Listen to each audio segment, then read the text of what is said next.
시편 106편입니다.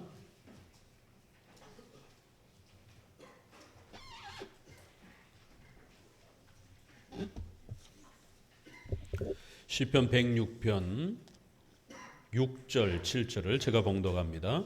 우리가 열조와 함께 범죄하여 사특을 행하며 악을 지었나이다. 우리 열조가 애굽에서 주의 기사를 깨닫지 못하며 주의 많은 인자를 기억지 아니하고 바다 곧 홍해에서 거역하였나이다. 아멘. 교회가 타락하면 어떤 일이 벌어지겠습니까? 교회가 부패하면 과연 어떤 재앙들이 일어나겠습니까? 오늘 106편은 교회의 부패와 타락의 이 심각함을 우리에게 낱낱이 소개하는 그러한 내용을 담고 있습니다. 105편, 106편은 하나님께서 창세로부터 또 종말에 이르기까지 하나님의 위대한 그러한 구원의 역사가 어떻게 펼쳐지는지, 105편은 바로 은혜 언약이라고 하는 예수님이 이 땅에 오셔서 아담의 타락 이후로 모든 인류가 범죄하여 영원한 지옥의 형벌을 받아야 되는 이 불쌍한 인류들을 구원하시기 위해서 하나님이신 성자 예수님께서 이 땅에 오셔서 우리가 할 수 없는 그 죄값을 치르는 이 일들을 예수님이 대신 십자가에 죽으시면서 우리의 모든 죄값을 치르시고 하나님의 자녀여 의로운 자로 그렇게 구원해 주시는 바로 이러한 은혜 언약, 이신칭이라고 하는 오직 믿음으로 의롭게 되어진다라고 하는 이 은혜 언약의 이 위대한 복을 하나님께서 아담의 타락 이후로부터 구약의 역사 전체 아래서 또 장차 신약의 그러한 또 역사에 이르기까지 하나님께서 이 위대한 구원의 역사들을 어떻게 준비하고 또 어떻게 펼치시고 또 어떻게 성취하셨는지를 감격스럽게 그렇게 소개를 했습니다.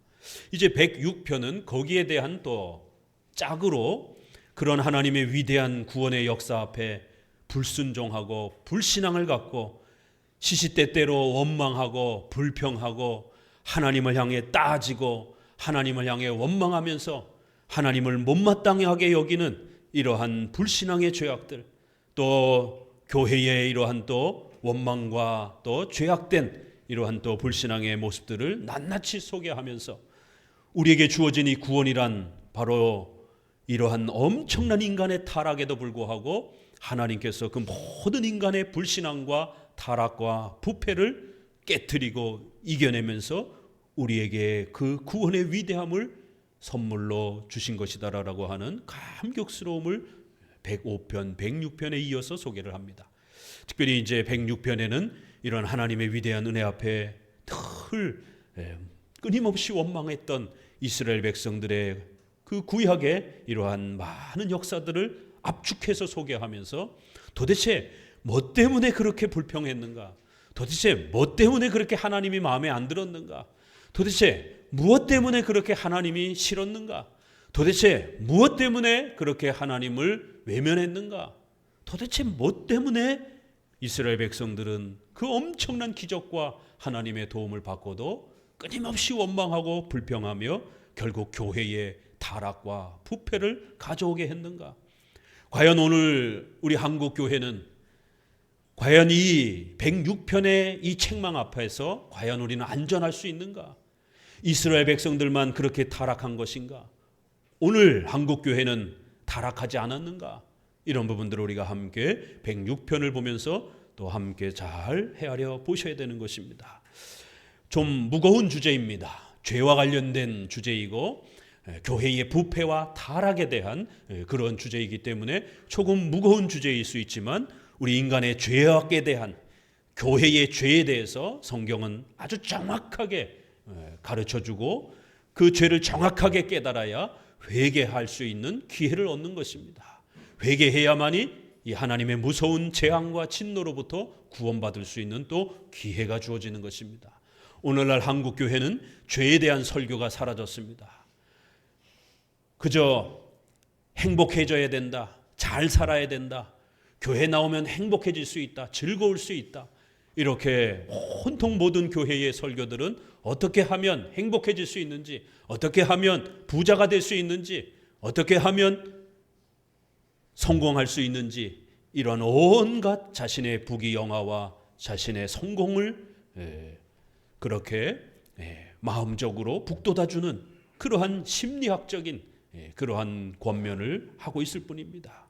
그렇기 때문에 더 이상 하나님의 최후 심판, 영원한 지옥, 원죄, 그 죄의 비참함과 무서움, 이러한 죄에 대한 하나님의 어마어마한 징계, 노아의 홍수 심판을 통해서, 소돔과 고모라의 심판을 통해서 성경은 수도 없이 하나님 앞에 범죄한 인류가 어떻게 멸망하고 어떻게 하나님 앞에 벌을 받는지, 결국 최후 심판을 예고하면서 최후 심판에는 더 무서운 벌이, 형벌이, 심판이 준비되어 있다라고 엄중히 경고하고 있습니다.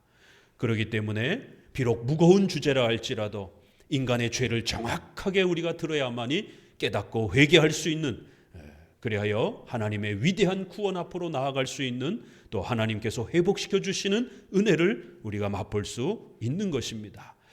106편은 분량도 상당히 많습니다. 우리가 한 절 한 절 한 절씩 또 잘 헤아려 가면서 함께 살펴보도록 합니다. 1절부터 5절까지 읽어보도록 합니다. 할렐루야, 여호와께 감사하라. 그는 선하시며 그 인자심이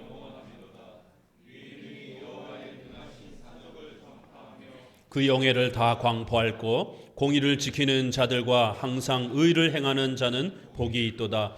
여호와여, 주의 백성에게 베푸시는 은혜로 나를 기억하시며 주의 구원으로 나를 권고하사 나로 주의 택하신 자의 형통함을 보고 주의 나라의 기업으로 즐거워하게 하시며 주의 기업과 함께 자랑하게 하소서. 시작은 하나님을 전심으로 찬송하고 하나님을 예배하라라고 그렇게 초대하고 있습니다. 무엇을 감사해야 된다고요? 105편의 그러한 내용을 그대로 압축해서 몇 구절로 그렇게 요약하고 있습니다. 그래서 이 장절이 구별되어 있지 않는 이 히브리어의 특징이 있습니다. 우리가 지금 장절을 구별한 것은 후대에 이것을 구별해 준 겁니다. 그래야 105편의 그 결론 문장처럼도 읽을 수가 있는 것입니다. 105편에서 우리에게 주셨던 그 이신칭의의 은혜, 죄인된 인류를 오직 예수 그리스도를 믿음으로 구원받는 이 위대한 구원을 베풀어 주신 바로 그 은혜, 오직 하나님의 은혜로, 그리스도의 공로로 예수님만 믿으면 이 지옥의 형벌로부터, 하나님의 정죄로부터 우리가 구원받을 수 있다라고 하는 이 기독교의 복음, 바로 주님의 백성에게 베푸신 그 은혜, 하나님이 택하시고 하나님이 예정하신 백성들에게 이 예수 그리스도의 십자가의 은혜를 주셨다라는 겁니다. 바로 예수님을 믿고 예수님을 의지하고 예수님의 신부가 되고 하나님의 나라의 자녀가 되며 하나님의 백성이 되는 것, 바로 주님의 나라의 기업으로 우리가 초대받은 것이다라는 거예요. 이런 단어와 문장 하나가 바로 이런 우리 기독교 복음을 아주 압축해서 시편이기 때문에 그렇게 표현하는 겁니다. 주의 백성에게 베푸시는 은혜, 주님의 나라의 기업, 주의 기업과 함께 자랑하게 하소서. 여러분, 신자는 무엇을 자랑하는 사람들입니까?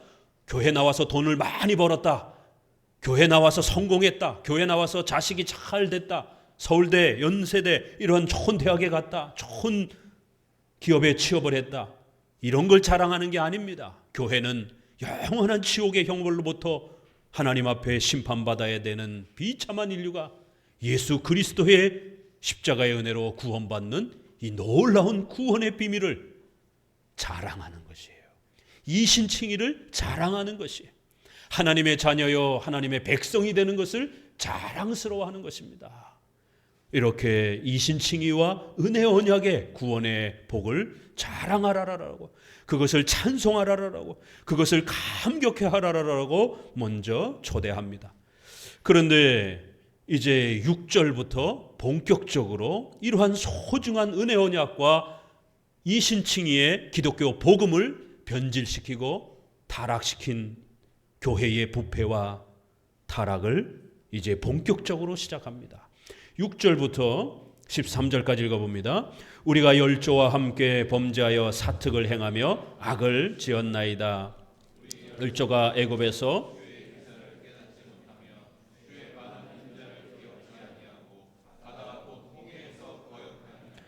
그러나 여호와께서 자기 이름을 위하여 저희를 구원하셨으니 그 큰 권능을 알게 하려 하심이로다.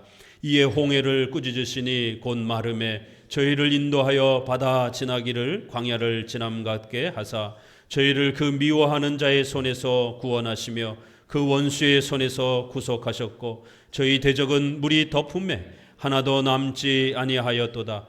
이에 저희가 그 말씀을 믿고 그 찬송을 불렀도다. 저희가 미구의 그 행사를 잊어버리며 그 가르침을 기다리지 아니하고.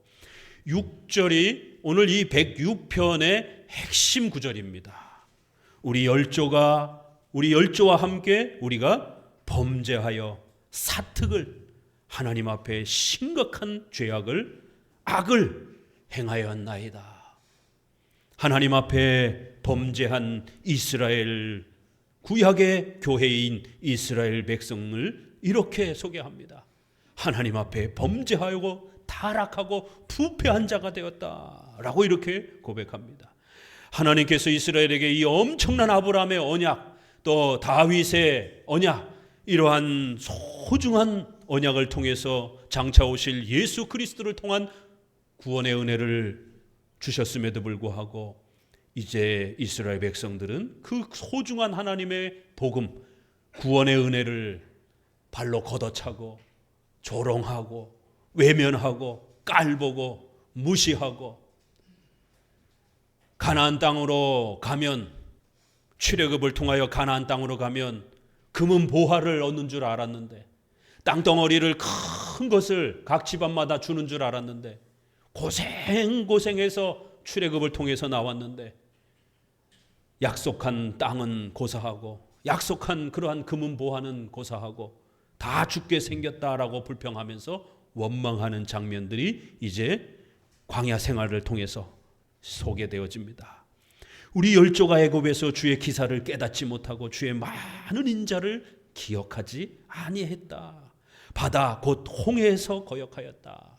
제일 먼저 어떤 사건을 언급하죠? 이제 앞으로 많은 사건들이, 대략 한 7, 8개의 사건들이 이스라엘 백성들이 어떤 죄를 범했는지가 대략 한 7, 8개 정도가 소개가 됩니다. 이것은 민수기를 그냥 그대로 압축해서 광야 출애굽에서부터 광야 생활과 가나안 생활을 행하는 이러한 민수기부터 사사기, 여호수아까지를 그냥 거의 압축해서 놓은 그러한 성경 같기도 합니다. 대표적인 사건들만 언급을 합니다. 105편에서 구약의 이신칭의, 구약의 십자가 사건을 예표하는 가장 중요한 사건은 바로 출애굽 사건이라고 말씀을 드렸습니다. 애굽의 종노릇하던 400년 동안 종노릇하던 이스라엘 백성들에게 하나님은 모세와 아론을 보내주셔서 그들을 구해주시는, 애굽의 바로 왕과 그들의 모든 장자를 죽이시면서 하나님의 심판을 행하면서 이스라엘 백성들을 내보내라라고, 그렇게 하나님은 엄중한 심판을 행하며 이스라엘 백성들을 구해 주셨습니다. 어린 양의 피를 문에다가 바르면서 어린 양의 고기를 먹으면서 탈출할 준비를 합니다. 죽음의 천사가 애굽의 장자들을 전부 죽일 때 바로 그 피가 묻혀져 있는 집안만 살려준 것이에요. 바로 예수 그리스도의 피로, 어린 양 대신 예수님의 피로 우리가 구원받는다는 것을 구약엔 바로 이렇게 출애굽 사건을 통해서 그 피 때문에 살았다라는 것, 그리고 애굽의 종노릇하던, 노예의 종노릇하던 애굽에서 탈출했다라고 하는, 지옥의 사탄의 종노릇하던 바로 그 지옥의 형벌로부터 우리가 예수님의 피로 탈출했다라고 하는, 자유케 됐다라고 하는, 바로 이 출애굽은 이신칭의를 가르치는 가장 소중한 구약의 복음의 그러한 예표적 모습이요 내용인 것입니다. 그런데 바로 이스라엘 백성들은 출애굽을 하자마자 그 홍해 바다를 건너면서 홍해 바다를 하나님께서 바다를 두 쪽으로 가르고 마른 땅을 건너도록 그렇게 어마어마한 자연의 이 권능을 베푸시면서 이스라엘 백성들을 살려주셨습니다. 그리고 뒤쫓아오던 애굽 군대들이 그 바다 가운데로 쫓아 들어올 때에 갑자기 물이 합쳐지면서 애굽의 군대들이 수장을 당하여 전부 죽는 이런 엄청난 역사들을 이스라엘 백성들이 경험했다라는 것이에요. 만약에 여러분들이 그러한 어마어마한 경험을 했다라면 여러분 하나님 잘 믿을 것 같아요? 그렇지 않더라는 것이에요. 이런 엄청난 기적을 체험하고도 하나님이 어디 있어? 하나님 없이도 살 수 있어? 하나님이 나한테 해준 게 뭐야? 이런 식으로 또 하나님이 그때그때 도와주시지 않는다라고 의식주와 관련해서 먹고 사는 문제와 관련해서 우리가 요구하는 만큼 하나님이 내 소원을 들어주지 않는다고 해서 그 신이 어디 있어? 예수님이 어디 있어? 이러면서 원망과 불평을 쏟아넣더라는 것이. 특별히 첫 번째 죄악은 바로 이 출애굽의 사건, 이 출애굽의 위대한 사건, 출애굽과 홍해 사건은 같이 맞물려 있는 것이. 바로 죽음에서 우리가 살아났다라는 것을 다시 한번 그 물속에서 어떤 백성들은 애굽의 백성들은 물속에서 다 죽는 것이에요. 그런데 어떤 백성들은 그 물속에서 마른 땅을 건너든 것처럼 그렇게 살아나온 것입니다. 그래서 이 홍해에서 세례를 받았다라고 이렇게 신약은 설명합니다. 세례는 죽음에서 살았다라는 이런 뜻을 갖고 있는 신약의 성례입니다. 노예에서 자유케 되었다라는 의미와 홍해 바다 속에서 죽었다가 살아났다 이런 장면을 통해서 우리가 죄악으로 지옥의 형벌 속에 죽은 자들이 그리스도의 피로 다시 살아났다라는 것을 바로 이 홍해 바다와 출애굽이 가르쳐주는 거예요. 이신칭의와 은혜 언약을 가르쳐주는 이 소중한 복음의 이 가르침들을 이제 나오자마자 신속히 잊어버리는 이 어리석고 무지한 교회의 이 타락과 부패를 책망합니다. 하나님께서 그 큰 권능을 베푸셨고 홍해를 꾸짖으시며 마름에 그들이 그 바다를 건넜고 그들을 미워하는 대적들은 전부 다 물이 덮어져서 죽임을 당했다라는 거예요. 13절에 그러나 미구에 좀 어렵게 번역이 됐죠.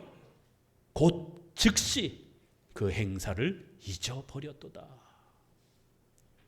하나님의 말씀을 신속히 잊어버렸던 이 참담한 모습이 첫 번째 죄악으로, 교회가 무엇을 잃어버렸다고요? 예수님을 잃어버린 것이, 복음을 잃어버린 것이, 이신칭의를 잃어버린 것이. 오늘날 한국 교회는 더 이상 죄를 설교하지 않습니다. 더 이상 이신칭의를 설명하지 않습니다. 온갖 잘 먹고 잘 사는 이야기, 성공하는 이야기, 무슨 이상한 종교 체험하는 이야기, 또 사회 정의를 부르짖으며 경제 평등과 이제 인권의 평등을 부르짖는 이런 정치 이념의 이데올로기에 빠져서 목사들이 그렇게 정치 활동이나 하는, 또 목회자들이 배꼽 빠지게 사람들을 웃기는, 목사가 그렇게 개그 프로에 나와가지고 개그를 하지를 않나, 성도들을 그렇게 깔깔대게 웃게 만드는 개그맨이 되지를 않나.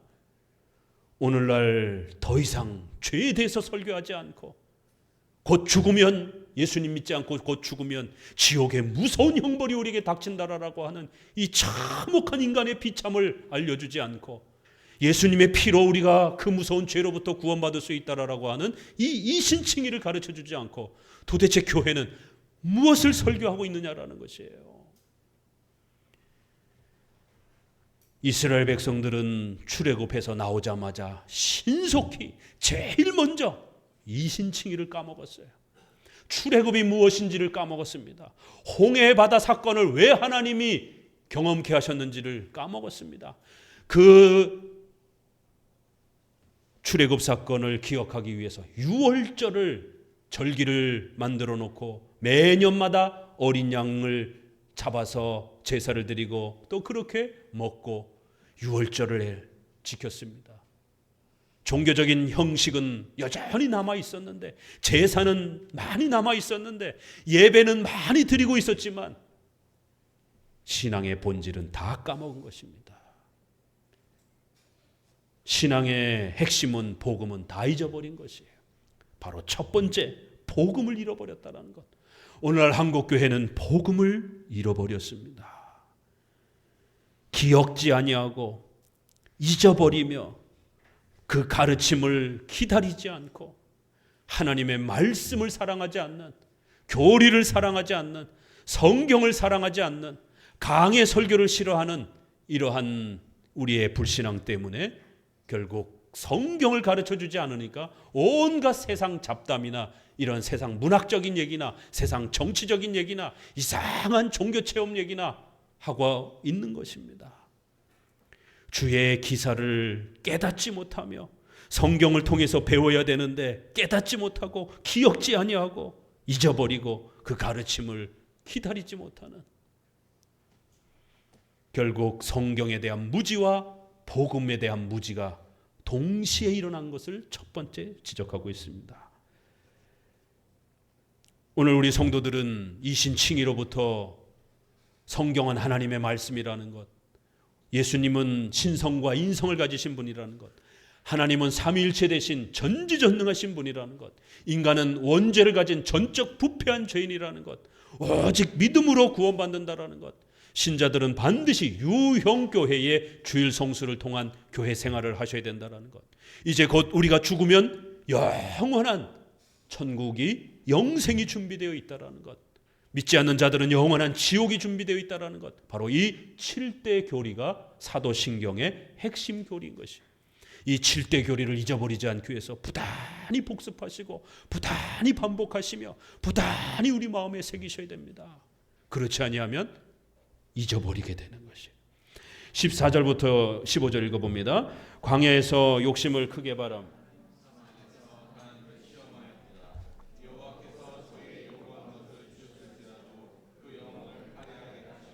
32절 33절 같은 내용이기 때문에 또 읽습니다. 저희가 무리바 물에서 여호와를 노하시게 하였으므로 저희로 인하여 얼이 모세에게 미쳤나니 이는 저희가 그 심령을 거역함을 인하여 모세가 그 입술로 망령되이 말하였음이로다. 이제 출애굽을 했고 광야를 홍해 바다를 지나왔습니다. 그리고는 이제 광야에 돌입했습니다. 우리가 애굽의 그 지중해의 이스라엘 지도를 보게 되면 애굽에서 탈출을 해서 팔레스타인이라고 하는 이 이스라엘 북쪽으로 가는 데 있어서 직선거리로 가게 되면 그저 며칠 안 걸립니다. 옛날에는 교통편이 불편하니까 걸어간다든가 마차를 타고 간다든가, 이스라엘 백성들은 200만 명 정도가 나왔습니다. 아이들도 있고 노약자도 있으니까 걸어가야 되면 그렇게 며칠 안 걸리는 거리입니다. 조금 더 걸릴 수는 있지만, 그런데 40년을 못 들어갑니다. 광야 사막을 40년 동안 같은 지역을 뺑뺑뺑뺑뺑뺑 돕니다. 원을 그리면서 계속 뺑뺑뺑뺑 돕니다. 하나님이 못 들어가게 하십니다. 왜요? 이제 신속히 가라라라고 하나님이 명령하셨고, 그래서 이제 이스라엘 백성들을 정탐꾼을 뽑아서 그 가나안 땅에 군대가 어떻게 준비되어 있는지, 왜요? 가나안 땅을 쫓아내야 되기 때문에, 가나안 땅에 있는 백성들을 쫓아내고 그 나라와 그 땅을 차지해야 되기 때문에, 전투치를 준비해야 되기 때문에 이제 정탐을 했습니다. 바로 이러한 과정에서 결국 하나님 앞에 책망을 받는 장면이 이제 둘째와 셋째로 이어집니다. 그래서 먼저는 광야에서 나와서 불평하는 첫 번째 불평이 의식주에 대한 불평이 쏟아집니다. 두 번째는 정탐을 하고 나서 두려움에 빠지는 불신앙의 죄가 소개가 됩니다. 먼저 광야에서 욕심을 크게 바라여 사막에서 하나님을 시험하였도다. 하필이면 애굽에서 나온 그 중간 지역이 사막 지역이에요. 그래서 가나안 땅으로, 이스라엘 땅으로 들어가기 직전까지는 애굽이나 또 이스라엘이나 또 그 옆이나 다 시리아, 리비아 이런 데가 다 사막 지역이기 때문에 사막이다 보니까 의식주에 대한 문제가 심각해진 겁니다. 특별히 물에 대한 문제가 심각해진 것이에요. 두 번째 죄는 섭리에 불순종하는, 우리의 생활과 관련해서 하나님을 원망하는, 하나님께서 우리가 원하는 것을, 우리가 필요로 하는 것을 도와주지 않았다라고 하는, 우리 생활과 관련해서 하나님이 돕지 않는다라고 하는 하나님의 섭리 통치에 대한 불순종의 죄를 소개합니다. 하나님은 이스라엘 백성들이 필요로 할 것을 알고 애굽 백성들이 금은 보화도 주고 여러 값진 것들도 그렇게 주면서 빨리 나가달라고 그렇게 많은 또 의식주를 준비시켜 주셨습니다. 또 광야는 낮에는 덥고 밤에는 춥기 때문에 낮에는 구름 기둥으로 햇볕을 가려주시고 밤에는 불기둥을 통해서 그 불기둥이, 어마어마한 불기둥이 이스라엘 백성 가운데에 그렇게 따뜻한 온기를 만들어주면서 밤의 그 추위를 달래준 겁니다. 그리고 하나님께서는 농사를 지을 수 없는 백성들을 불쌍히 여기셔서 갑자기 하늘에서 우리 쌀보다 더 작은, 그거보다 조금 더 작은 만나라라고 하는, 갓씨라고 하는 그런 작은 씨앗이 갑자기 하늘에서 쏟아지는 것이에요. 그래서 그거를 모아서 밥을 해먹고 그렇게 광야를 버틴 겁니다. 또 하나님께서는 적시적소에 물을 공급해 주셔서 사막에서 물이 없으면 하루면 다 죽는 것이에요. 그렇기 때문에 그때그때마다 하나님은 이렇게 만나도 내려주시고 또 물도 공급해 주시고 더위와 추위도 막아주시면서 의식주의 많은 부분들을 아주 풍족하게는 아니어도 그들이 생활할 만큼은 충분히 공급해 주신 겁니다. 풍족하게 남도록 공급할 필요는 없죠. 왜냐하면 빨리빨리 지나가야 되니까. 여기서 머물러 살 땅이 아니니까. 그런데 백성들은 광야에서 욕심을 크게 냈다라는 거예요. 그러면서 하나님을 시험하기 시작했다라는 거예요. 얼마든지 하나님은 먹고 살 수 있을 만큼은 도와주셨는데도 불구하고 이게 뭐야? 이것 갖고 어떻게 살아? 더 달라라라고 더 요구하기 시작한 것이, 욕심을 내기 시작했다라고 말하는 것이. 그래서 하나님은 저희의 요구한 것을 주셨을지라도 그들이 그것을 먹다가 다 죽게 만들었다라는 것이에요. 이런 아주 짧은 문장이 나옵니다. 이것은 우리가 민수기를 읽어봐야 됩니다. 또 무리반물에서 여호와를 노하게 하셨다. 저희로 인하여 재앙이, 재난이 모세에게까지 미쳐서 모세와 아론도 그 가나안 땅에 못 들어가게 되었다. 이런 장면이 나옵니다. 자, 조금 자세하게 보려면 우리 민수기로 들어가 봅니다. 민수기 11장 4절을 봅시다. 민수기랑 같이 옆에 펴놓고 보셔요. 전부 다 민수기 내용을 끌어온 거기 때문에 이 광야에서 욕심을 내었다라고 하는 이 표현은 어떤 것인가를 한번 봅니다. 11장 4절입니다. 같이 읽습니다. 이스라엘 중에 섞여 사는 무리가 탐욕을 품음에 이스라엘 자손도 다시 울며 가로되 누가 우리에게 고기를 주어 먹게 할꼬. 우리가 애굽에 있을 때에는 값없이 생선과 외와 수박과 부추와 파와 마늘들을 먹었 것이 생각나거늘 이제는 우리의 정력이 쇠약하되 이 만나 외에는 보이는 것이 아무것도 없도다 하니 만나는 가시와 같고 모양은 진주와 같은 것이라. 쌀 형태의, 밀 형태의 이러한 걸로 빵을 주로 먹고 이러다 보니까 고기가 없다라는 것이에요. 이렇게 불평한 겁니다. 먹고 살 만큼은 충분히 주신 것이에요. 그런데 입맛이 없다라는 것이에요. 횟감도 먹고 싶다라는 거예요. 쇠고기도 먹고 싶다라는 것이에요. 또 열대 과일도 먹고 싶다라는 것이. 입맛이 떨어진다라는 거예요. 이 만나만 계속 먹다 보니까 고기를 좀 먹게 해달라는 거예요. 정력이 다 쇠해져 가지고 다 죽게 생겼다라는 거예요. 우리가 애굽에 있을 때는 값진 생선도 먹고 외와 수박과 같은 이런 아주 시원한 과일도 먹고 파와 마늘 이런 건 또 강장제 또 이런 식품이잖아요. 힘을 내게 하는 그러한 또 아주 좋은 그러한 음식도 먹고 그랬는데 도대체 하나님이 좋은 땅 주신다라고 해서 쫓아 나왔는데 이게 뭐냐라는 것이에요. 이스라엘 백성들이 나올 때 애굽의 백성들 몇몇도 하나님을 믿고 싶어서 또 쫓아 나옵니다. 그래서 이 200만 명 속에는 이스라엘 백성들도 있었지만 또 애굽 백성들도 같이 섞여 있기도 합니다. 그래서 뭔가 하나님이 도와주신다 해서 하나님이 잘 먹고 잘 살게 해준다라고 해서 좋은 땅을 주신다라고 해서 모세와 아론의 말을 믿고 쫓아 나왔는데 세상에 먹을 건 고사하고 죽도록 고생만 하는 것처럼 느껴지는 거예요. 애굽에 있을 때는 훨씬 잘 먹고 잘 살았는데 이게 뭐냐 도대체. 모세야, 너 도대체 우리한테 뭘 준다라고 약속한 거냐? 너 금은보화와 땅을 준다고 약속한 거 아니냐? 모세와 아브라함을 통해서 약속하신 땅을 금은보화로 생각한 것이에요. 그건 죄에서 사함받아 구원받는 이신칭의의 복을 말하는 것인데 여전히 이 먹고 사는 문제 때문에 불평불만을 합니다. 자, 그래서 하나님은 이제 좋다, 너희에게 고기를 주겠다 이렇게 말씀하십니다. 그리고는 이제 모세에게 너희에게 차고 넘치도록 한 달 동안 아주 질릴 정도로 고기를 주겠다라고 말씀하시니까 모세조차도 하나님 이 많은 백성들에게 어떻게 한 달 동안 차고 넘치도록 고기를 먹게 할 수 있겠습니까? 모세야, 왜 하나님을 의심하느냐? 하나님은 전지전능하신 하나님이기 때문에 한 달, 아니 1년 내내도 그렇게 먹이실 수 있다는 거예요. 걱정하지 말고 백성들을 불러 모아놓고 하나님 앞에서 고기를 먹을 준비를 하라라고 그렇게 백성들을 모으라는 것이에요. 자, 31절을 이제 보도록 합니다.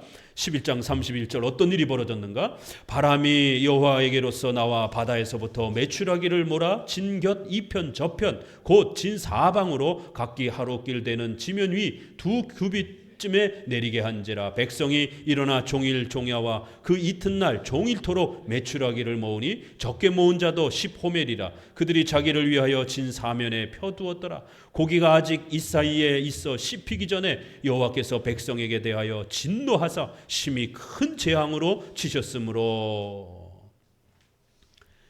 갑자기 백성들이 모여 있는데 바다 쪽에서부터 바람이 불기 시작하더니 생전 보지도 못했던 갑자기 새들이 쫙 날아오기 시작하는 거예요. 메추라기라고 하는 이러한 비둘기과 같은 정도의 이러한 그 새들이 갑자기 수만 마리 떼들이 몰려오기 시작하는 거예요. 그리고 이 떼들이 날아가지도 않고 2규빗, 한 규빗은 어른의 이 손 요 정도를 한 규빗이라고 합니다. 그러면 2규빗이면 1m 정도 되는 요 거리, 요 높이에 이 메추라기들이 전부 다 파닥거리고 있는 거예요. 그래서 백성들이 그냥 가서 주워오기만 하면 되는 겁니다. 이런 신기한 일을 하나님께서 역사하시면서 백성들에게 메추라기를 먹이십니다. 고기를 먹이십니다. 그러나 하나님께서 그들이 고기를 먹는 동안 하나님이 그들을 죽였다라는 거예요. 왜요?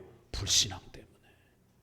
먹고 사는 문제에 대해서 늘 원망하고 불평하고 결국 돈 버는 것 때문에 교회 생활을 못하고 결국 자식들 교육하는 것 또 먹고 사는 문제 때문에 예배 생활 못하는 오늘 우리의 불신앙은 같은 것입니다.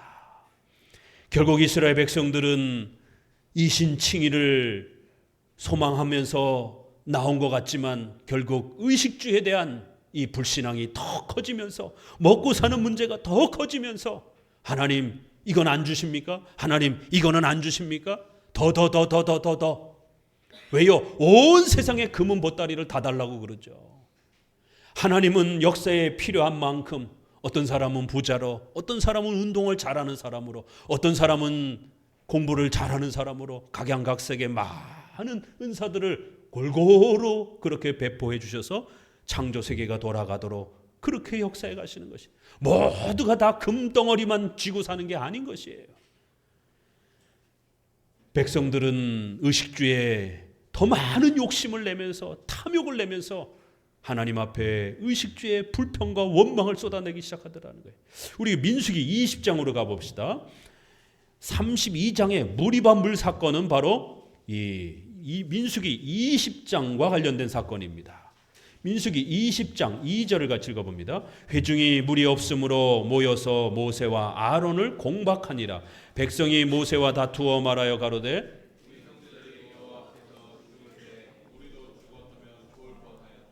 너희가 어찌하여 여호와의 총회를 이 광야로 인도하여 올려서 우리와 우리 짐승으로 다 여기서 죽게 하느냐? 너희가 어찌하여 우리를 애굽에서 나오게 하여 이 악한 곳으로 인도하였느냐? 이곳에는 파종할 곳이 없고 무화과도 없고 포도도 없고 석류도 없고 마실 물도 없도다. 이래서 8절 지팡이를 가지고 내 형 아론과 함께 회중을 모으고 그들의 목전에서 너희는 반석에게 명하여 물을 내라. 내가 그 반석으로 물을 내게 하여 회중과 그들의 짐승에게 마시울지라. 11절을 봅니다. 그 손을 들어 그 지팡이로 반석을 2번 치매 물이 많이 솟아나온 짐승이 마시니라. 12절 여호와께서 모세와 아론에게 이르되 너희가 나를 믿지 아니하고 이스라엘 자손의 목전에 나의 거룩함을 나타내지 아니한 고로 너희는 이 총회를 내가 그들에게 준 땅으로 인도하여 드리지 못하리라 하시니라. 이런 내용이 오늘 몇 구절로 압축이 된 겁니다. 회중이 또 물이 없으니까 때로는 하나님께서 좀 더 멀리 이동하기 위해서 물을 조금만 주실 때도 있는 것이에요. 그런데 그 새를 못 참고 물이 없다라고 또 원망과 불평을 하는 거예요. 그러나 이것은 물만의 문제가 아니었던 거예요.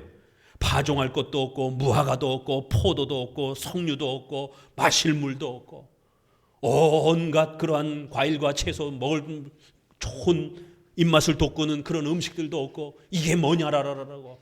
교회 다니면 잘 먹고 잘 사는 줄 알았는데 교회 다녀도 고난만 찾아오고 교회 다녀도 어려움만 있고 목사님 왜 교회 다니는데 이렇게 어려움이 많습니까? 교회 다니면 잘 먹고 잘 살 수 있다라고 그런 거 아닙니까? 구원받는다고 말씀하시지 않았습니까? 아니요. 구원은 그런 의미가 아닙니다. 결국 물과 먹을 것에 대한 이 의식주에 대한 문제를 끊임없이 원망합니다. 그래서 하나님께서는 그래도 또 불쌍히 여기서 물을 만들어 주려고 모세에게 반석을 향하여 이제 명하여 물을 반석아 물이 나오라 이렇게 하면 반석이 깨어져서 거기서 물이 콸콸 쏟아지는 것이 앞전에도 그런 역사들이 있었기 때문에. 그런데 모세도 지쳐가지고 너무너무 화가 나가지고 한두 번도 아니고 시시때때로 백성들이 원망하고 불평하고 그때마다 쫓아와가지고 모세와 아론의 멱살을 잡고 막 쥐어 흔드는 이러한 원망과 불평들이 쏟아지니까 모세가 화가 나가지고는 지팡이를 어떻게 해요? 하나님께서는 명해가지고 물을 내라라고 했는데 지팡이를 가지고 반석을 그냥 확 후려친 거예요. 행동이 다른 겁니다. 하나님은 명령하라라고만 말씀하셨는데 모세는 홧김에 그냥 반석을 내려쳐버린 것이. 그래서 하나님은 모세와 아론에게 너희가 나를 믿지 않은 것이다. 하나님이 명령으로만도 얼마든지 물을 내게 할 수 있는데 그렇게 흥분해가지고 반석을 내려치게 되면 백성들 앞에서 하나님의 명예가 실추되었다라는 것이에요. 너희는 종교 지도자로 세운 자들인데 너희가 이렇게 흔들리면 어떡하느냐라는 거예요. 종교 지도자들도 흔들리니까 하나님 앞에 꾸중을 받는 거예요. 그래서 그 소중한 가나안 땅에 너희도 못 들어간다라는 거예요. 그 징계로. 백성들도 이제 하나님 앞에 책망을 또 받는 것입니다.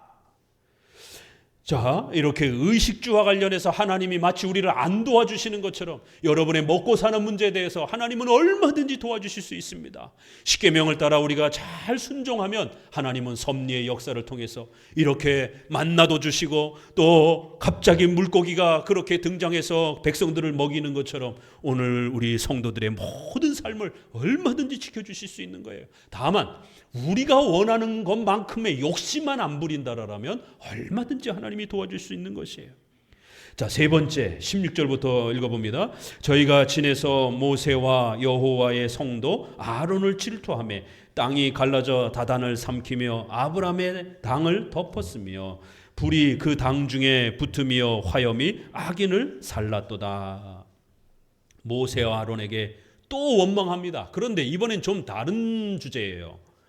다단과 아비람이라고 하는 이러한 지도자들이 모세에게 찾아와 가지고 모세의 지도권을 내놓으라라고 하는, 너 왜 아론만 제사장을 하느냐라고, 이렇게 모세와 아론이 가지고 있었던 교회를 통치하고 다스리는 지도자의 권위를 똑같이 나눠 갖자라고. 12지파인데 왜 너네 레위지파인 너희들만 그 지도권을 갖느냐라는 거예요. 12지파가 돌아가면서 똑같이 민주주의적으로 평등하게 그렇게 나눠 갖자라는 교회 정치 질서에 대한, 교회 정치를 무질서하게 만든 죄가 세 번째 소개가 됩니다. 우리 민수기 11장 16절을 읽어보도록 합니다. 민수기 11장 16절. 여호와께서 모세에게 이르시되 이스라엘 노인 중 백성의 장로와 유사되는 줄을 내가 아는 자 70인을 모아 데리고 회막 내 앞에 이르러 거기서 너와 함께 서게 하라. 구약에서는 이렇게 하나님이 모세와 아론이 다스릴 때도 70인의 장로를, 교회의 원로가 되는 그러한 대표자를 70명의 장로를 세워서 장로 중심으로 교회를 통치하고 다스려 오신 것입니다. 신약에서도 역시 사도들이 신속히 디도서에 있는 것처럼 내가 그레 대해 너를 떨어뜨려둔 이유는 각성의 장로들을 세우려 함이라. 디모데에게도 너가 장로회에서 안수받은 것을 잘 기억해라. 이렇게 신약에서도 장로들의 정치가 소개가 됩니다. 그래서 우리 장로교회는, 우리 대한예수교 장로회 한마음교회 이렇게 표현하는 거예요. 우리는 장로교회에 속한 교회라는 것이에요. 감리교는, 로마 가톨릭은, 성공회는 1인이 교회를, 전 세계 교회를 다스리는 1인 통치예요. 교회가 중세시대에 혼자 교회를 통치하다 보니까, 교황이 부패하니까 교회가 급속히 타락하는 것이에요. 혼자 교회를 다스리는 건 위험한 것입니다. 목사도 인간이기 때문에.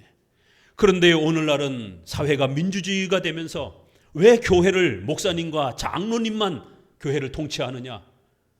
왜 교회는 남자 목사님만 목사 안수를 받느냐? 교회 여자분들이 훨씬 많은데 왜 꼭 여자들은 복종해야 되고 남자만 목사와 장로가 되느냐?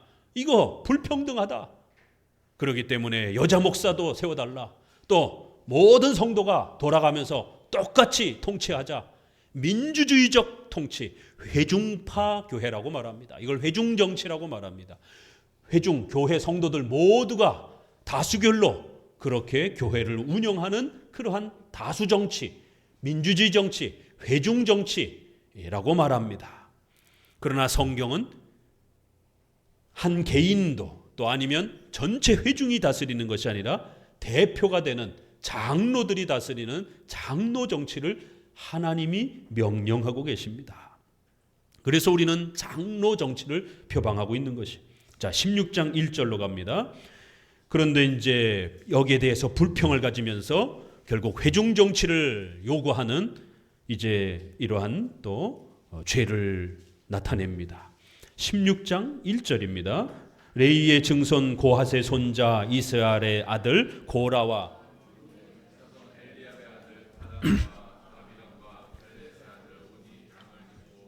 이스라엘 자손 총회의 택함을 받은 자 곧 회중에 유명한 어떤 족장 250인과 함께 일어나서 모세를 거스르니라.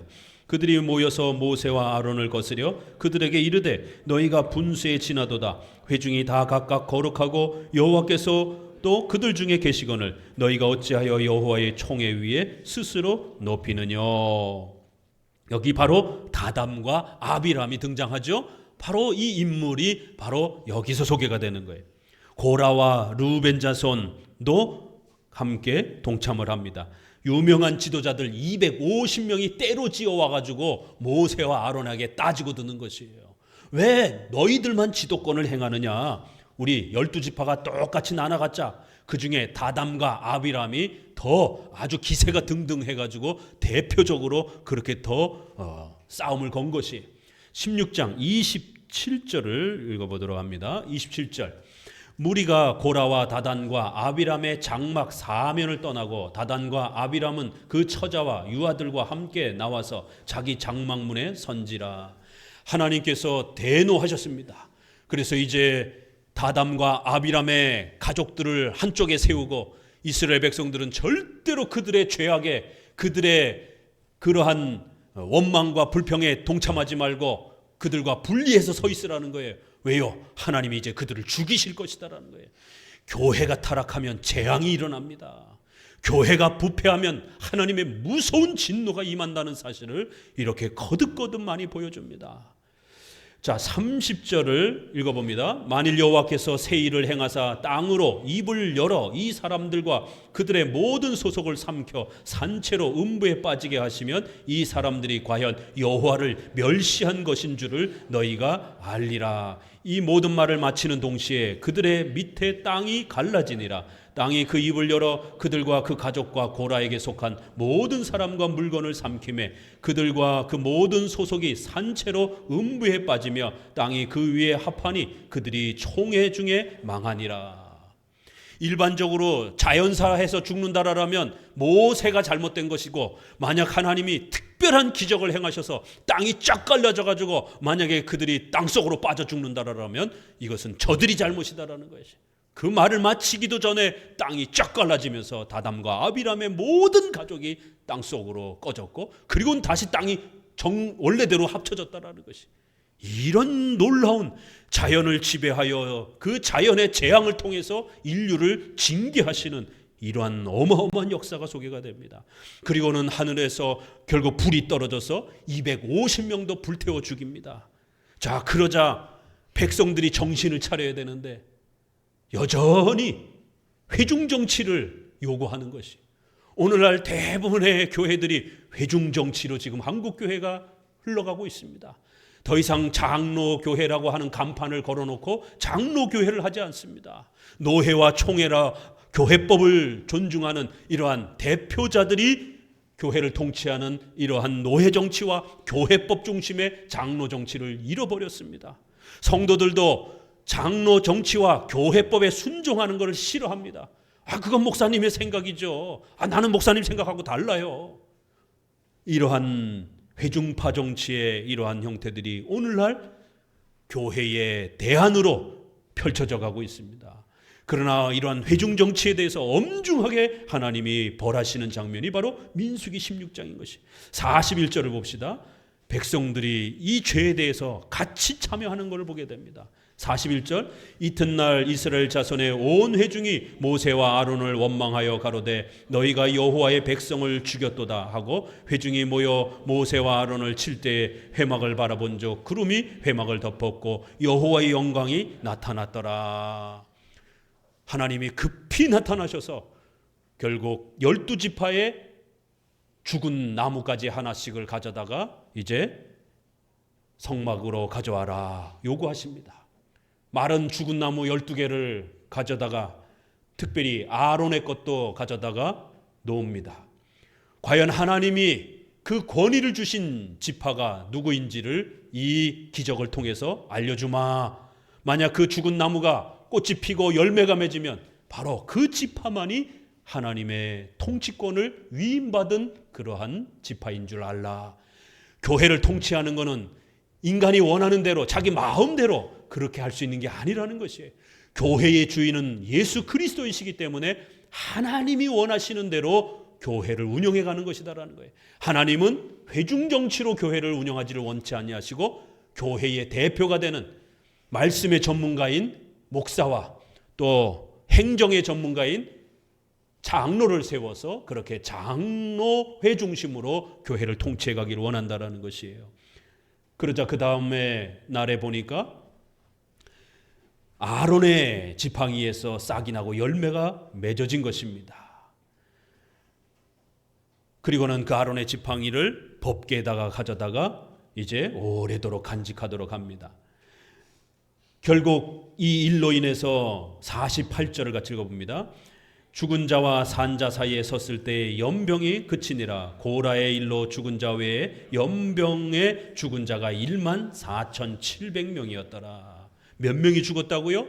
14,700명이 전염병이 갑자기 확 돌아서 이 원망했던 회중 정치를 요구했던 이 백성들에게 재앙이 내려서 14,700명이 죽어버렸습니다.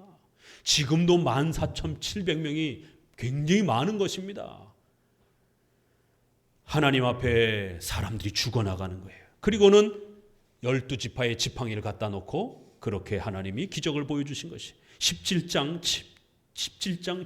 10절을 읽습니다. 같이 읽습니다.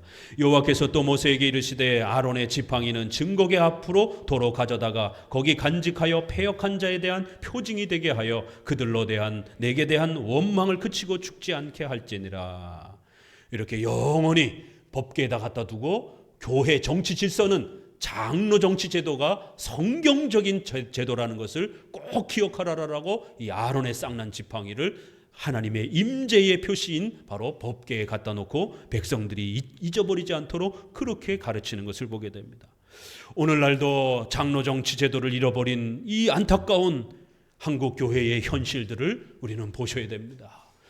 자, 이제 19절 네 번째 타락이 소개가 됩니다. 19절부터 읽습니다. 저희가 호렙에서 송아지를 만들고 부어 만든 우상을 숭배하여 자기 영광을 풀 먹는 소의 형상으로 바꾸었도다.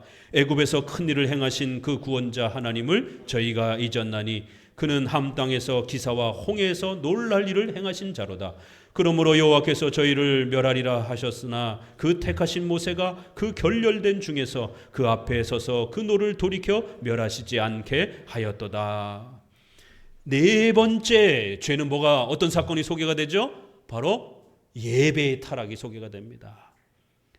우리 출애굽기 32장을 한번 봅니다. 출애굽기 32장. 바로 호렙산, 신의 산이라고 하는 바로 이 신의 산에서 백성들이 금송아지를 만들어 놓고 하나님을 예배하는 것이, 예배는 하긴 했는데 결국 하나님이 그토록 금지한 신명기 4장 15절에서도 너희가 아무 형상도 보지 못하였은즉 너희는 깊이 삼가라. 사람의 모양이든 짐승의 모양이든 하늘과 땅의 그 어떤 모양이든 형상을 만들어서 하나님을 예배하지 말라라라고, 그것은 우상 숭배가 된다라고 이렇게 험히 경고하셨습니다. 그런데 백성들은 형상 예배를 요구한 것이에요. 출애굽기 32장 2절을 같이 읽어봅니다. 아론이 그들에게 이르되 너희의 아내와 자녀의 귀에 금고리를 빼어 내게로 가져오라. 모든 백성이 그 귀에서 금고리를 빼어 아론에게로 가져오매 아론이 그들의 손에서 그 고리를 받아 부어서 새겨 송아지 형상을 만드니 그들이 말하되 이스라엘아 이는 너희를 애굽 땅에서 인도하여 낸 너희 신이라 하는지라. 하나님은 모세를 신의 산으로 불렀습니다. 그리고 40일을 그렇게 금식하게 하면서 십계명을, 이제 하나님의 말씀을 주시려고 모세를 따로 불렀습니다. 그런데 백성들은 그 세를 못 참고 모세가 없으니 우리 어떻게 예배 드려야 되는가, 예배에 대해서 난감해졌다라고 불평하면서 하나님을, 신을 보이는 형태로 만들어 달라는 거예요. 가나안 땅에 들어와 보니까 바알 신도 있고 아세라 신도 있고 사람들이 조각을 만들어 놓고, 그렇게 힌두교도 그렇고 불교도 그렇고 모든 종교들은 다 그렇게 조각상을 만들어 놓고 자기들의 신을 섬기는데, 도대체 왜 이스라엘의 신은 아무런 조각도 안 만들어 주느냐? 인간은 본능적으로 신을 만지고 싶어 합니다. 신을 보고 싶어 합니다. 온 세상의 많은 사람들이 왜 기독교의 하나님을 부정합니까? 안 보인다라는 거예요. 기독교에서 말하는 삼일체 하나님이 어디 계시느냐라는 거예요. 보여달라라는 거예요. 그러나 영이신 하나님, 물질이 아니신 영적 존재이신 하나님은 형상으로 나타낼 수 없다라고 성경은 거듭거듭 말합니다. 하나님은 영적 존재이기 때문에 우리가 눈으로 보고 만질 수가 없다라는 거예요. 그래서 절대로 예배를 드릴 때에 조각을 만든다든가 그림을 그려놓고 그렇게 예배하면 큰일 난다라는 것이에요. 그렇게 되면 올바른 예배가 되어지지 않는다라는 겁니다. 그런데 백성들은 모세가 없으니까 이제 예배 드리기가 어려워졌다라고 불평하면서 조각상을 만들어 달라는 거예요. 그러면 그 조각상을 의지해서 우리가 하나님을 열심히 예배하겠다라는 거예요. 이 하나님을 버린 게 아닙니다. 하나님을 열심히 예배하기 위해서 시각적인, 감각적인, 청각적인 그런 뭔가 감성적인 뭔가를 느낄 수 있는, 신을 느낄 수 있는 그런 어떤 도구들을 만들어 달라라는 바로 시각적 예배, 감각적 예배를 요구한 겁니다. 십계명은 제2계명에서 우상 숭배하지 말라. 그 우상은 영어로 이미지입니다. 형상, 이미지예요. 그림으로, 조각으로 그렇게 하나님을 눈에 보이는 그러한 형태로 만들어 놓고 예배하면 큰일 난다라는 거예요. 그러면 그 그림과 조각만 쳐다보면서 아, 하나님이 저렇게 생겼겠구나 이러면서 올바른 신에 대한 신앙이 망가진다라는 거예요. 왜요? 하나님은 그렇게 생기지 않으셨어요. 하나님은 삼위일체 하나님이라고 말하면서 영이신 하나님이라고 말하고 오직 성경이 가르치는 대로 구약은 제사 중심의 예배, 신약은 말씀 중심의 예배로 예배드리라라고 말한 것입니다. 그런데 오늘날 한국 교회는 점점 로마 가톨릭 예배를 닮아가고 있습니다. 교회 안에 온갖 예수님 사진이 아주 덕지덕지 붙어 있습니다. 교회를 들어오자마자 마리아 상이 떡하니 놓여져 있습니다. 교회 안팎으로 수많은 조각상들이 있습니다. 종교개혁을 통해서 그걸 싹 없애버리고 강대상 하나 놓고 강의 설교를 한 거예요. 그게 종교개혁인 겁니다. 기독교는 보는 종교가 아니라 만지는 종교가 아니라 하나님의 말씀을 듣고 그 말씀을 믿는 것이 기독교라는 것이에요. 오직 믿음은 들음에서 나고 들음은 그리스도의 말씀에서 난다라고 하는 로마서 10장 17절의 말씀처럼. 그런데 오늘날 오케스트라를 통해서 또 많은 좋은 악기들을 통해서 또 많은 시각적인 그런 화려한 조명들을 통해서 예배가 콘서트처럼 화려해지고 있습니다. 예배가 시끄러워지고 있습니다. 점잖게 신을 예배하는 경건한 두려움이 다 사라졌어요. 적어도 신 앞에 나올 때는 세상에 없는 교회만 와야만이 느낄 수 있는 그 신을 예배하는 엄숙한 두려움과 경외감. 그래서 세상에서 고통받고 힘들어하던 그러한 영혼들이 지쳐 힘들어 교회에 왔을 때 교회의 그 엄숙함과 잔잔하게 흐르는 그러한 찬송과 바르게 가르쳐지는 그 말씀을 들으면서 신의 임재와 신이 계심을 경건함으로 느끼는 것이에요. 전지전능하신 신 앞에 나오는 그런 험숙한 자리라는 겁니다. 이게 막 북으로 막 드럼으로 막 꿍깡꿍깡꿍깡 거리면 귀는 즐겁게 하지만 인간의 이 마음이 경건한 마음을 잃어버리게 된다는 것이. 적어도 절에 가면 엄숙합니다. 가톨릭 교회가 그렇게 부패했어도 가톨릭 교회 가면 엄숙합니다. 분위기 자체가 엄숙합니다. 힌두교라든가 이러한 타종교에도 가면 적어도 신을 섬기는 자리에서는 엄숙합니다. 그런데 한국 기독교 예배만이 시끄럽고 꿍깡거리고 소리 지르는 이러한 아주 시끄러운 이러한 성경에서 찾아볼 수 없는 이런 예배를 드리고 있는 것이 신에 대한 거룩함과 두려움과 경건함을 그 어디에서도 느낄 수가 없는 이러한 소란스러운 예배가 되어져 버린 것입니다. 예배의 타락을 교회의 부패와 타락으로 엄중히 책망합니다. 자, 우리 24절을 또 계속해서 읽어봅니다. 저희가 낙토를 멸시하며 그 말씀을 믿지 아니하고 저희 장막에서 원망하며 여호와의 말씀을 청정치 아니하였도다.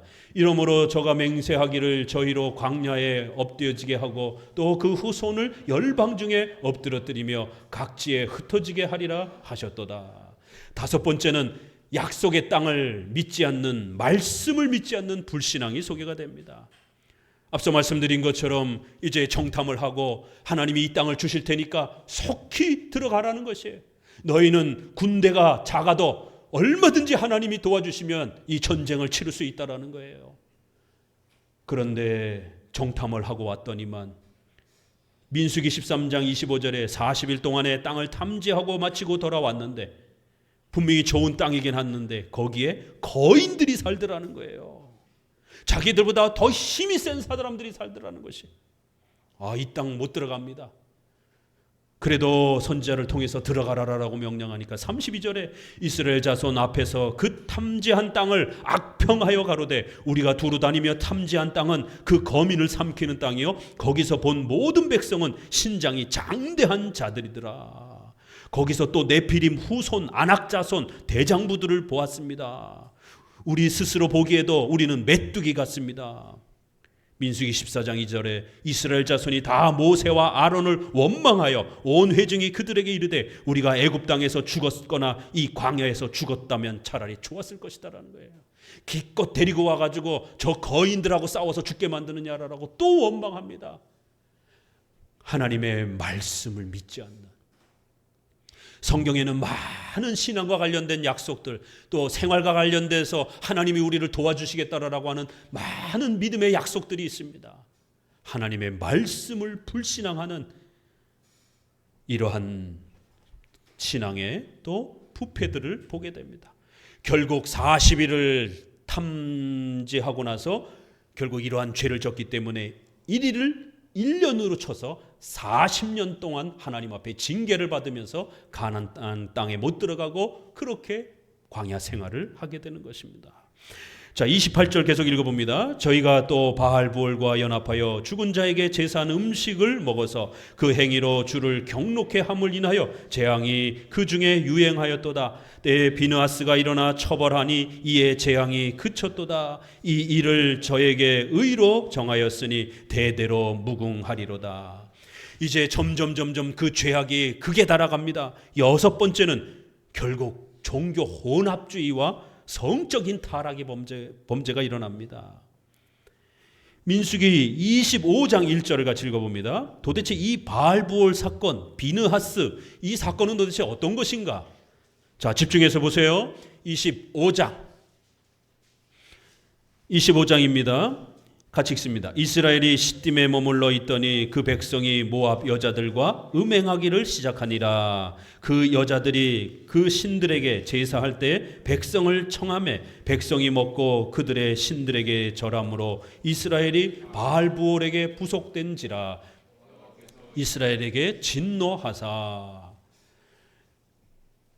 25장 6절을 같이 읽어봅니다. 이스라엘 자손의 온 회중이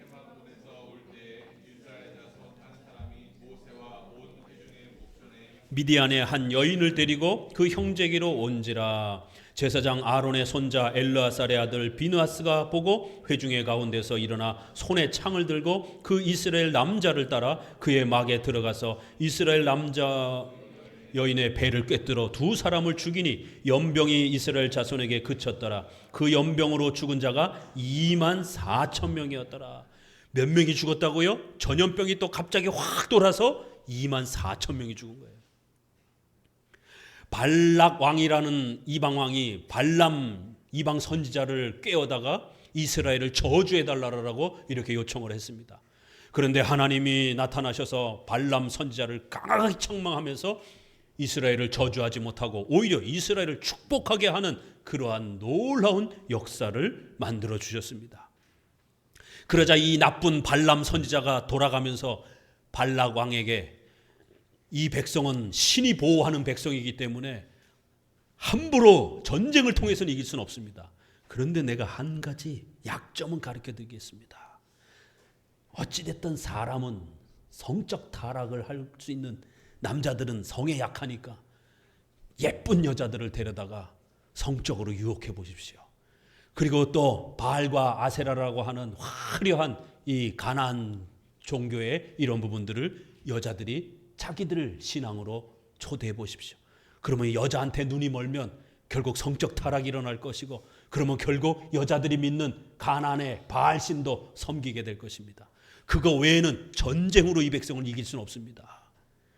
그래서 결국 이스라엘 남자들을 초대를 했고 그 여인들의 마음을 빼앗겨서 결국 여인들과 동침을 하기 시작했고, 결국 그 여인들이 섬기는 바알부올이라고 하는 가나안의 신인 바알신을 섬기는 종교 혼합주의가 일어난 거예요. 얼마나 기가 막히냐면 모세와 회중이 하나님 앞에 기도하기 위해서, 예배하기 위해서 모인 자리에 버젓이 이 정신 나간 어떤 청년이 미디안 여자 이방 여자를 데리고 그 기도회에 참여를 하는 것이에요. 그러자 전염병이 확 도는 것입니다. 그래서 비느하스가 그걸 보고는 놀래가지고 창을 들고 쫓아가가지고 그 남자와 여자를 배를 찔러 죽였다라는 것이에요. 인간적으로 보게 되면 왜 이렇게 무섭게 이런 일들이 일어나는가, 우리가 인간적 관점에서는 이게 참 잔혹해 보이는 것처럼 여겨질 수 있지만 하나님은 이스라엘 백성들의 신앙이 무너지는 것을 걱정한 겁니다. 그렇기 때문에 때로는 구약에서는 인간적인 윤리를 넘어서는 그러한 명령과 그러한 기적들이 일어나는 것이에요. 인간적인 윤리와 사랑이 중요한 것이 아니라 그보다 더 중요한 건 하나님과 인간의 사랑이라는 것이에요. 이스라엘의 신앙이 뿌리채 망가지는 위기가 찾아온 것이에요. 결국 믿지 않는 여자들과 결혼하면서 결혼의 제도가 붕괴가 되었고, 믿지 않는 여자가 들어오니까 결국 여자가 믿는 불교와 여자가 믿는 다른 신앙이 결국 남자와 합쳐지면서 종교 혼합이 그 가정의 시작이 된 것이에요. 왜 우리 기독교인들은 오직 믿는 자는 믿는 자와 결혼해야 된다라고 그렇게 어떻게 보면 야박하게, 도대체 그러면 믿지 않는 사람들은 다 나쁜 사람들입니까? 그런 의미는 아닙니다. 그분들도 훌륭한 사람들이에요. 그렇지만 신앙의 면에 있어서는, 우리의 신앙을 지키기 위해서는 믿는 자끼리 결혼해야 된다는 것이 기독교의 결혼 법칙이라는 것이. 만약 믿지 않는 자와 다른 신을 믿는 자와 결혼을 하는 일이 벌어지게 되면 거기서 태어나는 자녀들은 어느 신을 믿어야 되는 겁니까? 종교 혼합이 일어나는 것이. 결국 결혼의 타락이 일어났고 예배의 타락이 일어났고 결국 하나님 앞에 징계를 받아 24,000명이 죽는 이러한 고통을 겪는 겁니다. 그렇기 때문에 우리의 청년들은 정신 바짝 차리고 조건이 아무리 좋아도 차라리 조건이 좀 부족한 믿는 자와 결혼하셔야 하나님의 도움과 은혜를 얻을 수 있는 것입니다. 자, 34절 이제 후반부로 넘어갑니다. 저희가 여호와의 명을 좇지 아니하여 이족들을 멸하지 아니하고 열방과 섞여서 그 행위를 배우며 그 우상들을 섬김으로 그것이 저희에게 올무가 되었도다. 저희가 그 자녀로 사신에게 제사하였도다. 무죄한 피 곧 저희 자녀의 피를 흘려 가나안 우상에게 제사함으로 그 땅이 피에 더러웠. 저희는 그 행위로 더러워지며 그 행동이 음탕하도다. 그러므로 여호와께서 자기 백성에게 맹렬히 노하시며 자기 기업을 미워하사 저희를 열방의 손에 붙이심에 저희를 미워하는 자들이 저희를 치리 하였도다. 저희가 원수들의 압박을 받고 그 수하에 복종되었도다.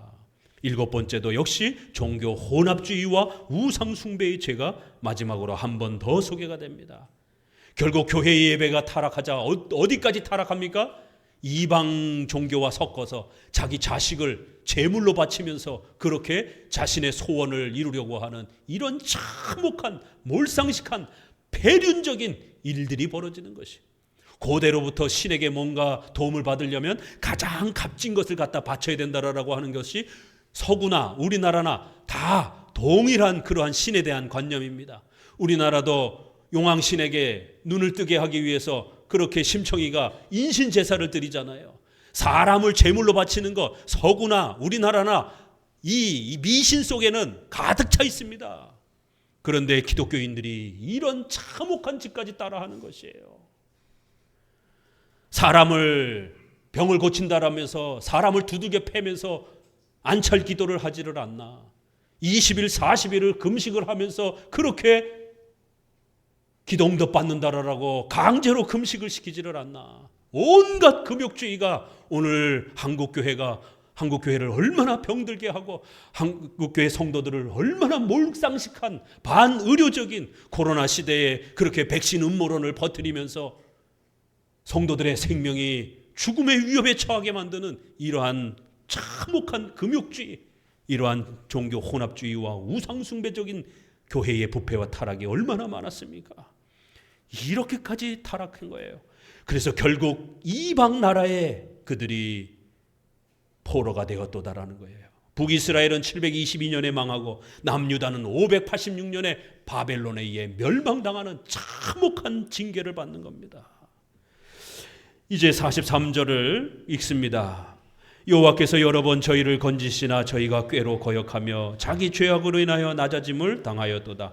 그러나 여호와께서 저희의 부르짖음을 들으실 때 그 고통을 권고하시며 저희를 위하여 그 언약을 기억하시고 그 많은 인자하심을 따라 뜻을 돌이키사 저희로 사로잡은 모든 자에게서 긍휼히 여김을 받게 하셨도다. 여호와 우리 하나님이여 우리를 구원하사 열방 중에서 모으시고 우리로 주의 성호를 감사하며 주의 영예를 찬양하게 하소서.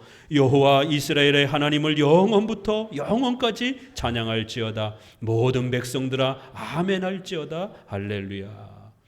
여러 번 하나님이 기회를 주셨음에도 불구하고 그때마다 또 불신앙하며 자기 꾀로 그 자신의 죄악으로 또 그렇게 부패하고 타락하고 하나님을 원망하고 그렇게 죄악을 범했다라는 것이.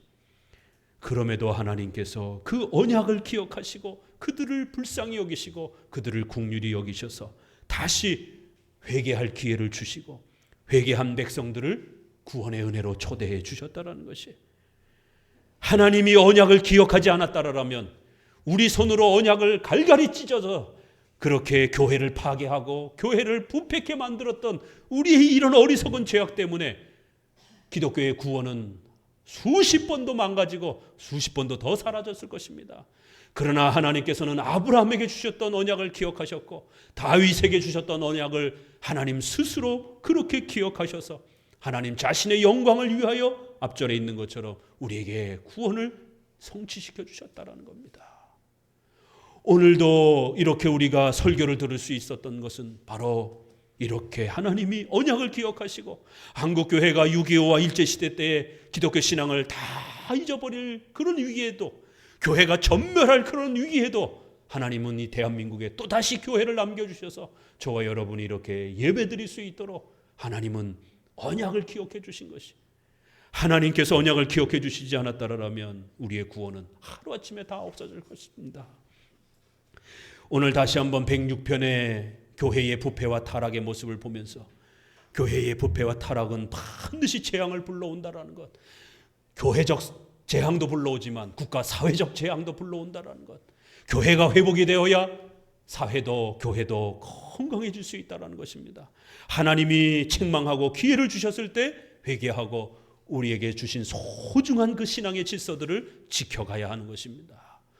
성도 여러분, 다시 한번 106편의 말씀을 통해서 부단히 우리의 잘못이 무엇인지, 교회가 어떤 잘못을 범했는지 과거를 돌아보고 또 우리 자신을 돌아보시며 하나님 앞에서 성경적인 신앙과 성경적인 예배와 교회의 이러한 질서들을 부단히 지켜가시기를 주의 말씀으로 권면을 드립니다. 기도합니다.